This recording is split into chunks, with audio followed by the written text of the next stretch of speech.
বন্ধুরা, এবার দেখো আমাদের লাস্ট এটা ফিটিংস হয়ে গেছে দুটো পিসিবি। আমরা এবার মেশিনটাকে চালাবো, হোল্ডিং করে দেখবো মেশিনটা ঠিক আছে কিনা। হ্যাঁ, এটাকে সোজা করো। হ্যাঁ, এই দুটোকে বলাই আউটপুট রেকটিফায়ার বোর্ড।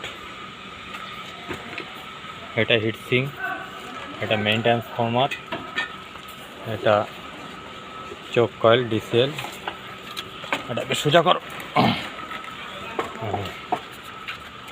এটা হচ্ছে পাওয়ার ফিট কন্ট্রোল পিসিবি, এটা কন্ট্রোল পিসিবি, এগুলো কন্ট্রোল ট্রান্সফর্মার, এটা ফিল্টার বোর্ড, এটি রেকটিফায়ার, ইনপুট রেকটিফায়ার মডুল। এটা হচ্ছে ফ্যান, কুলিং ফ্যান, এটা অন অফ সুইচ এমসিপি। মেশিনের ভিতরগুলো এতগুলো পার্ট থাকে, হোল্ডিং করতে গেলে মেশিনটা ফ্রন্ট সাইজ। এখানে দুটো আউটপুট, ওয়ার ফিডারের কন্ট্রোল, এটা ওয়ার ফিডার ইউনিট, এটা মোটর আছে। এখান থেকে মেশিনটা তারপরে হোল্ডিং হয়। ওকে, বাই।